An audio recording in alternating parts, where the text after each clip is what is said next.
আজকে সকালে সামাজিক যে যোগাযোগ মাধ্যম সেখানে আমরা একটি ভিডিও দেখতে পাই। সেখানে একজন মানুষ, একজন লোক, সে নিজেকে বিএনপির একটি থানার সভাপতি দাবি করছে এবং কমিশনার দাবি করছে, ভারপ্রাপ্ত কমিশনার। তার পরবর্তীতে আমরা নিউজটা দেখার পর আমরা খোঁজ খবর নিয়ে দেখলাম যে সে এরকম আরো কয়েকটি ঘটনা ঘটিয়েছে। তাৎক্ষণিক আমরা দুজনে একজন যোগাযোগ করে আমরা থানায় আসলাম। ওসি সাহেবকে বললাম যে এই নিউজটা আমরা দেখেছি, সে আমাদের দলের কোনো পদ পদে কিছু নেই এবং আমাদের মতিঝিল থানা বিএনপির আমাদের কোনো কমিটিও নেই। আমরা এনে আমাদের কাজ করছি, বাট আমরা কোনো কমিটি করি নাই। কিন্তু অদ্যবধি সে আমাদের দলের নাম ভাঙ্গিয়ে এগুলো করছে।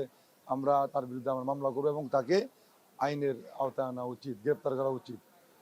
আমরা আমাদের দলের ভারপ্রাপ্ত চেয়ারম্যান, আমাদের সকলের প্রিয় নেতা তারেক রহমান সাহেব, ওনার যে নির্দেশনা, এই বিষয়গুলোতে যাতে আমরা মহানগর বিএনপি সার্বক্ষণিক নজরদারিতে রাখি, খোঁজ খবর নেই, এরই ধারাবাহিকতা কিন্তু আজকের বিষয়টা আমাদের চোখে পড়েছে।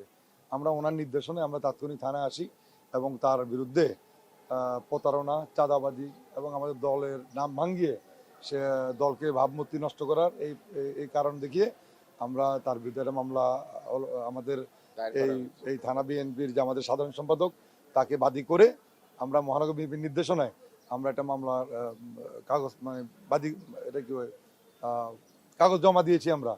ওসি সাহেব সেটা দেখছেন, ওনার কথা বলে সেটা মামলা নিচ্ছেন। আমরা চাই যে বিএনপি অনেক বড় সংগঠন, আমাদের সাথে অনেকে থাকে, অনেকে ঘুরে, অনেকেই বিভিন্ন মিছিল মিটিংয়ে অংশগ্রহণ করে। এরাই আবার দলের নাম ভাঙ্গিয়ে দলকে এরা ভাবমূর্তি নষ্ট করার জন্য অপকর্ম করে। আবার ইদানিং নতুন একটা কার্যক্রম শুরু হয়েছে, দলের মিছিল মিটিংয়ে যায়, নিজেদেরকে বিএনপির কর্মী হিসেবে সমাজে প্রতিষ্ঠিত করতে চায়। কেন আমরা এত বড় দল, আমরা তো সবার সম্বন্ধে আসলে আমরা খোঁজখবর নিতে পারি না। যেখানে আমরা জানতে পারি সেখানে আমরা চলে যাই। আর এই বিষয়ে আমাদের কয়েকটি টিম আমাদের কাজ করছে ঢাকা মহানগরীতে বিভিন্ন জায়গায়, কারা দল ভাঙ্গিয়ে, দলের নাম ভাঙ্গিয়ে অপকর্ম করছে।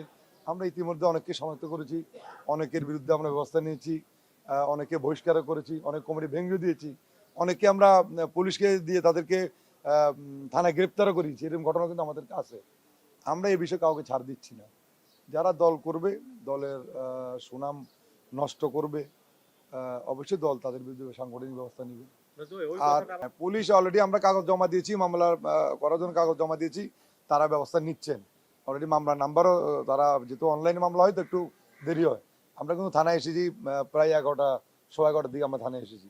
এখানে মামলার কার্যক্রম চলতেছে। এখানে আমরা কাউকে এই বিষয়গুলো আমরা কাউকে ছাড় দিব না। যারা দলের নাম ভাঙ্গিয়ে দলের সুনাম নষ্ট করবে, সে দলের হোক, দলের বাইরে হোক, যে হোক, আমরা এই বিষয়ে কাউকে আমরা ছাড় দিব না। এদেরকে আমরা অবশ্যই ধরে এদেরকে আমরা আইনের আওতায় এনে এদের বিচার চাই এবং যারা ভালো কাজ করবে তাদেরকে অবশ্যই আমরা পুরস্কার দিব। আর যারা খারাপ কাজ করবে তারা অবশ্যই এরকম মামলার শিকার হবে, গ্রেপ্তার হবে, এদের বিচার হবে।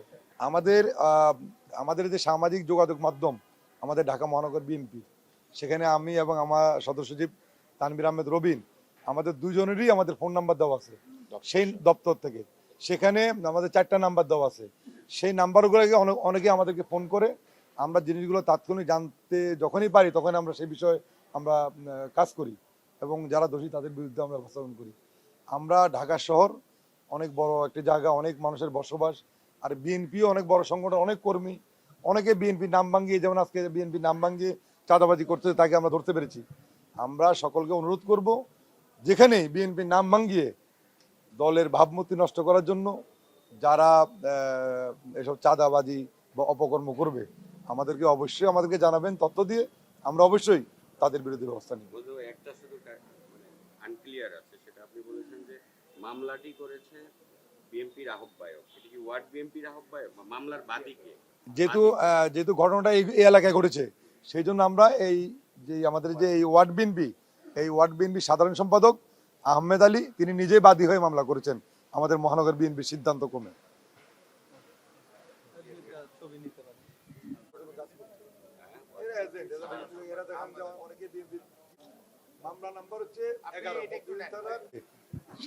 মামলার নাম্বার হচ্ছে 11 এবং আজকে 14 তারিখ। এই তারিখে মতিঝিল থানা 11 নম্বর মামলা হয়েছে। আমরা এই মামলার মাধ্যমে অতি দ্রুত আমরা পুলিশকে অনুরোধ করব তাকে গ্রেপ্তার করে আইনের আওতায় আনার জন্য। আর আমরা এই মামলার মাধ্যমে আমরা জনগণ নিব এবং আমরা পুলিশদেরকে আমরা অনুরোধ করবো যারা